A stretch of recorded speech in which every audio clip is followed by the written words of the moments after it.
Remember the Roblox myth about Guest 666? The creepypasta legend about a guest with abilities like speaking in games and using admin commands? It started when guests first appeared in Roblox, but then was really popularized by Oblivious HD's movie. But did you know there are multiple Guest 666 movies? I'm not talking about Bloxwatch, which feels like a Guest 666 and The Last Guest spin-off mixed together. I'm talking about other creators like Fantasy Tales and Fizzy, who made their own Guest 666 films. I'll be ranking them and talking about these interesting movies. This will be a blind review since I've never seen the ones by Fizzy or Fantasy Tales before. Let's start with Fantasy Tales' Guest 666 movie.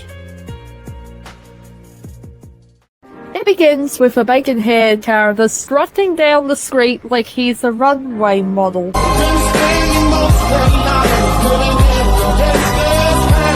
Before getting attacked and eaten by marshmallow-like monsters. Then we cut to the police, and oh boy, it's one of those movies with just text. Looks like I'll be doing a lot of reading here. We're introduced to a guest doing his morning routine before going on a date with a blonde-haired woman. At first I thought he was Guest 666 past self, and I was honestly expecting a backstory, but then 666 and the marshmallow monsters showed up. So yeah, that rules off the backstory thing. And then the guest was hit with some red magic thing before passing out, which is when the scene fades out and show him being rushed to the hospital, and this poor guy is just spazzing out while the paramedic on board is just touching him in different places. And saying that out loud just made it sound weird. Then guest finally arrives at the hospital, and apparently they send a priest in to visit him to talk about his experience, and basically the priest warns him, the guest, that he still has a little bit of Guest 666 inside of him, and apparently his body also possessed power, whatever the hell that means. And what I find baffling is, instead of locking the guest away at some lab for testing or isolate him for his own and everyone else's safety, he's allowed visitors, such as his girlfriend, as well as was allowed to come home to his family. Oh, so who the fuck is that woman? While Guest was rushing up in the bathroom, something crazy happens to him. I assume he ends up being in the point of view of Guest 666 when he was completely normal. And this scene just reminds me a lot of that one scene in Matt's 666 film, where it was revealed that Guest 666 was bullied when he was a child, up when he was a teen before his death. But anyways, this shows that Guest 666's father was drafted into the army, and next we are showing 666 at, I'm guessing, his dad's grave, and then it showed him getting corrupted. I have no idea where this backstory is going. Like, was 666 corrupted because his father died in a war? If so, how and why? After that, he has a vision of his girlfriend being captured by 666. Like, since when?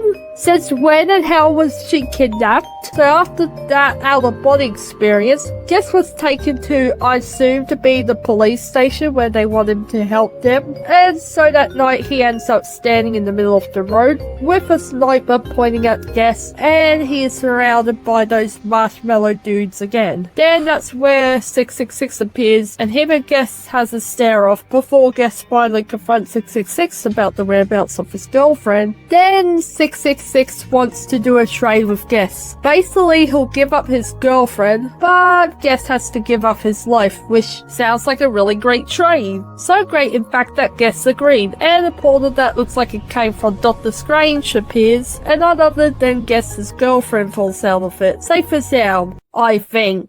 Guest 666 looks like he's about to take Guest's life.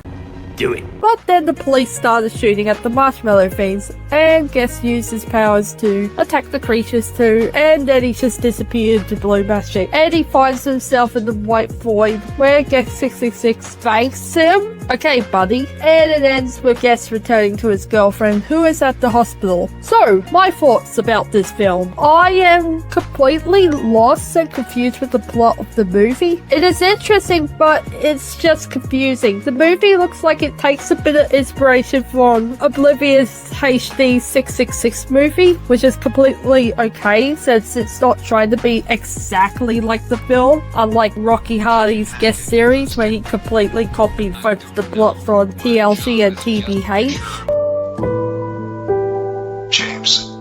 trust your father. I know you don't, 'cause he do be looking dumb in that suit. Also, the animation can be awkward at times, which doesn't help that it seems that Fantasy has chose to use mixer mode, or at least one of those Roblox emotes for his animations, which I recommend they either hire people to help with their films, or learn to animate with Moon Animator 2 by using tutorials. And the dialogue could use some improvement too, because some of the words for the characters just sound awkward. But overall, it's a pretty okay film, so I'll rank it a 5 marshmallows out of 10. Right then, up next we will be looking at Fizzy's film. So this movie starts off with a mother guest talking to her. Honey, it's time for school. Oh dear God, not text-to-speech again. Anyway, so the movie starts with the mother trying to cheer her son up. And then we are cut to the guest kid or guest teenager going to school. And no surprise he ends up being bullied just like the last guest from last film I talked about. Ew, is that a guest? Gross! Get out of here, freak! Okay, so apparently there is voice acting in this film, but for some reason Fizzy also used text-to-speech, which my only guess is that they weren't able to find more people to voice 666 than his mum, but anyways. But I need to say this, the voice acting for the characters— Oh my god, I'm so sorry. Ew, is that a guest? Well, would you look at that? 666 has a new friend. need a lot of work, and of course a lot of practice too. How some of the lines are delivered could use some work, as well as the script writing of the dialogue too. If I'm gonna be brutally honest, a lot of the scenes remind me too much of Oblivious HD's Guest 666 movie. The classroom scene is exactly like Matt's 666 movie, except for the fact that there is more voice lines and extra scenes compared to Matt's film. And even the infamous scene where the two bullies push 666 off the high school building is almost similar to Matt's film, except for the fact that they obviously did it on purpose. Child moida. What's sad is 666's mother learning about his death through the news. Not the police breaking the news to her, not the school, or even her husband, if she has one. It is the news that was playing on the TV. Then we are cut to present day, and Guest 666's friend is currently being harassed by his bullies, who somehow aren't in jail for literally putting Team 666 off the building, and haven't learnt their lesson as they are now harassing Ava, as well as pushing her off the fucking school building. Yeah, double homicide. However, before they had her Kill down. Guest 666 comes in to save his friend, and after putting her down to safety, he is just about to add the two bullies to his Kill down. but he was stopped by Ava, who pleaded for him to leave the bullies alone. And after he let these kids go, he then said this. You know, I never wanted to kill all those people, all those mysterious deaths on the news. Yes. But I can't seem to stop myself. It's like there's something inside me. It wants me to be like this. I'm sorry you killed people before. When? Did I somehow skip a scene, or did it happen off camera? Anyways, 666 is about to harm the bullies, but Ava jumped in the way despite them almost killing her. Look at this dude. And she ends up getting harmed. Then 666 just does this. Ava.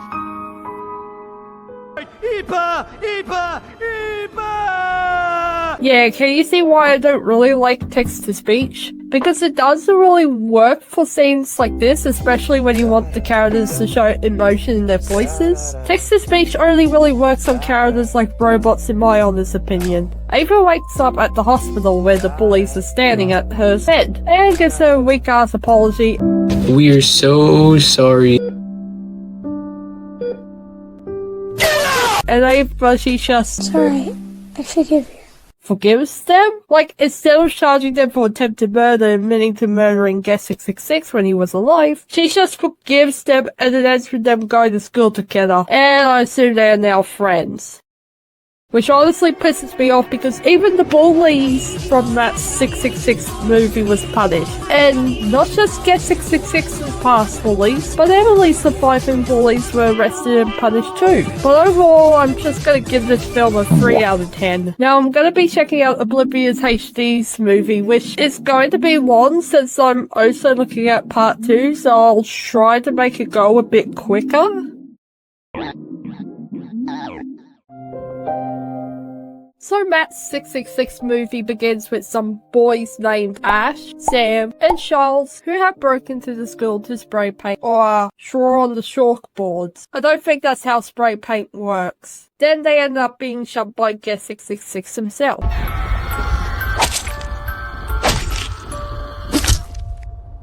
I'm sure they'll be fine. Then we are introduced to our main protagonist of the movie. Her name is Emily, and she for some reason sounds like a man. It's just an old book about the legend of Guest 666. She is currently being picked on by 3 girls, who funnily enough look like Ash and his goons, but if they were women. The names are Veronica, Samantha, and Lottie. We are introduced to another character in the classroom. His name is Bacon 3.0, and he's apparently a robot because he has text-to-speech as his voice. Can you help me with this question, please? And he is Emily's best friend, so later, Emily starts heading home from school at night, only to be jumped by one of her bullies again. And holy fucking shit, she got a knife. She is then taken to the rest of the bullies by Veronica. Okay, you 2 girls go. I want to deal with Emily all by myself. Okay, try not to mess her up too much. And they leave her alone with her, but before Veronica could do anything to Emily, Guest 666 shows up and he picks up Veronica. I'm sure she'll be Oh. Samantha and Lottie comes running back and saw their friend murdered, and they immediately blame Emily for it. Like, yeah, Emily somehow picked Veronica up and threw her against her car. Yeah, sure, girls. The next day, Emily returns to school, and everyone suddenly hates her because they all think that she has something to do with Veronica's death. Oh, so who the fuck is this guy? Actually, I know who he is. He's called Fairy apparently, but why the hell is he in the school dressed like that? He doesn't look fit for school. In fact, he looks like someone who should be 50 feet away from the school. The only person who doesn't believe that Emily has something to do with her bully's death is Bacon 3.0. And some mysterious kid who asks Emily to see him at the pizza place at night. So she goes, and that's when we are introduced to Shustin, who tells Emily that he believes her, as well as talk about how he had witnessed Guest 666 murder his bullies. You know, the 3 boys at the start of part 1? Yeah, they are not actually fine, they are dead. So they head back to Shustin's place so they could gather more info about Guest 666. And they end up finding a really old news report video about Guest 666, who had apparently committed quitting Roblox. So much you can still do in the game. No, I'm quitting. I'm never coming back.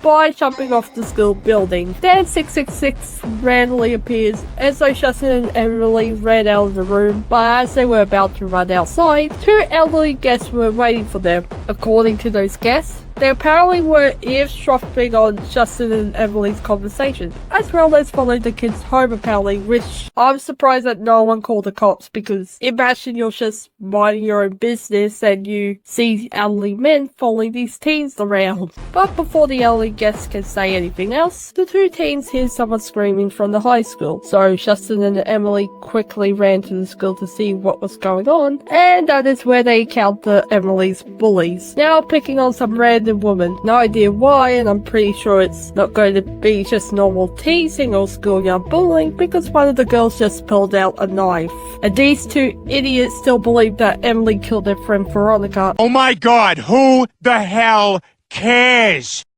And just before Samantha could slash Shustin, Bacon 3.0 stops her and she pushes him off, or I should say he pushed himself off of the building. I don't even know what the heck this animation is. Then Guest 666 appears and picks up the 2 bullies with his levitation powers. And it looks like he's about to add these girls to his long list of victims, but he was stopped by the 2 elderly guests who turned out to be the guests from the beginning of part 2. Okay, so let me explain because I purposely left it out. now. So once upon a time ago, Guest 666 was bullied by the other guests for simply being different to them. But I think he's also bullied for being bold.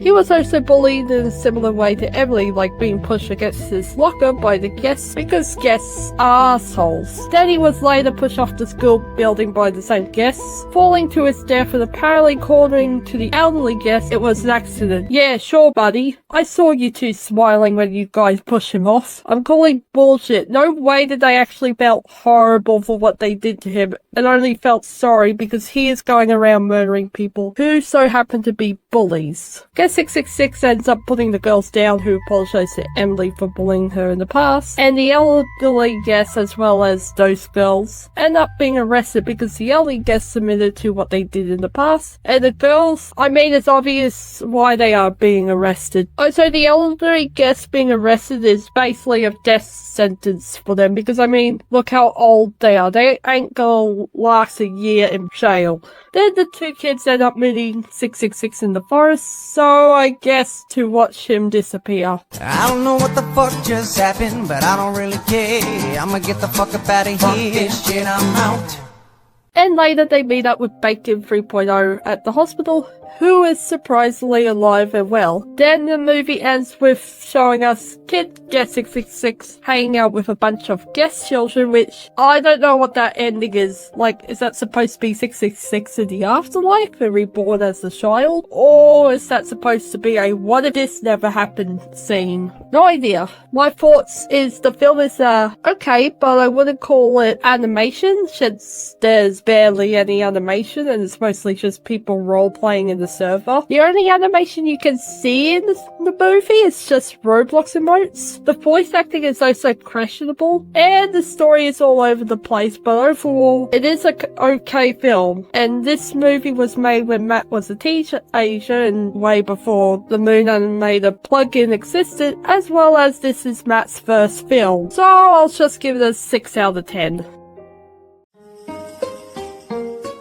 But yeah, these are all the Guest 666 movies I have rated. Yes, I know it's just 3 films, but that's all I could find on YouTube, and trust me, I tried searching everywhere for any more 666 movies, but I couldn't find any. I was even thinking about checking out 202 Animation Studios' Guest 666 remake that he made long ago, but he had since privated that video, and even if it wasn't privated, he wouldn't allow me to review it because of how bad that movie was. Then I thought about reviewing some of the animations Enderfriend made relating to Guest 666, like his remaster of one of the scenes from the film, but those are just clips, not an entire movie. This video is called I Rank Every 666 Movie, not I Watched Guest 666 Clips. And I was also gonna check out those Brookhaven Guest 666 RP videos, but I do not want my brain to melt into a slush, so I'm gonna just avoid those like the plague. I think what's disappointing about the Guest 666 movies I looked at, minus Oblivious' 666 movie, is the fact that they both use the same model of Guest 666, and they don't really do a unique spin on the design, just like what